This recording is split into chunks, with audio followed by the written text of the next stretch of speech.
ये चोर भी ना एक काम ढंग से नहीं कर सका। अब कहीं ये सब कुछ सच सच ना उगल दे। कल रात काकी के घर में ये चोर घुस गया।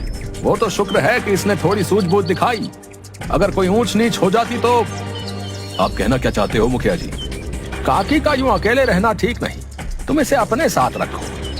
काकी मेरे साथ आ जाए तो मैं इस हवेली को ऊंची कीमत पर बेचकर शहर जाकर आराम की जिंदगी जीऊंगा। हाँ हाँ क्यों नहीं, ये चले मेरे साथ, मैं इनका पूरा ध्यान रखूंगा।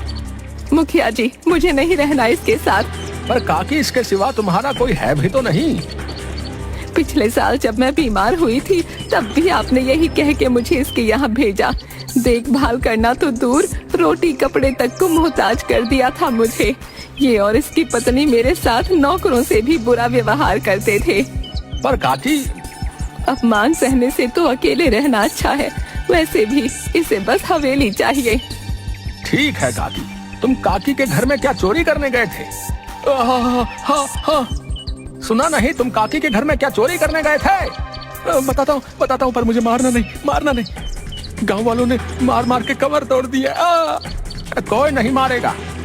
सेठ ने बदमाश को आंख मारकर गर्दन न में हिलाकर इशारा किया। बुढ़िया ने ये देख लिया। अच्छा, तो ये सारा किया धरा इसका है। मैं घर के कागज, इतने बड़े घर में बड़ा माल मिलेगा ये सोचकर घुसा था पर तुम्हें इसकी सजा मिलेगी। मुखिया, सजा वजा रहने दो। मुझे तो ये बेचारा शरीफ लग रहा है, मजबूरी में चोरी करता होगा। काकी, जो कहना है खुलकर कहो। मैंने आपकी और मेरी समस्या का हल निकाल लिया है। आज से ये चोर मेरा बेटा है। क्या? चोर को बेटा बनाओगी? हाँ, जाते जाते किसी की जिंदगी संवर जाए, कल युग में इससे बड़ा पुण्य क्या होगा। और अब से ये मेरे साथ रहेगा।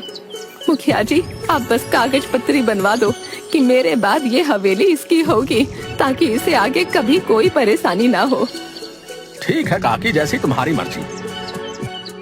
काकी, मैं तो चोरी करने आया था, तुमने मुझे सजा से तो बचाया ही, बेटा भी बना लिया। बेटा, कोई बात नहीं, तू अपने आगे की सोच। वैसे भी जो चीज तू चुराने आया था वो तुझे मिल गई। मैं कुछ समझा नहीं। मैं जानती हूँ कि तू हवेली के कागज चुराने आया था। आपको कैसे पता? इस घर में और धरा क्या है चोरी करने के लिए? चल, अब ये सब तेरा। तू ये चोरी चकारी छोड़कर कोई ढंग का काम शुरू कर दे। बाजी उलट गई। हवेली हाथ से चली जाएगी और इस बदमाश ने कहीं मेरा सच बता दिया तो गांव से हुक्का पानी बंद हो जाएगा। पुलिस में रपट कर दी तो ना, कुछ करना पड़ेगा। तुमने किसी को कुछ बताया तो नहीं? नहीं। ये लो, हवेली के कागज मुझे दे दो और चुपचाप कहीं और चले जाओ। कौन से कागज?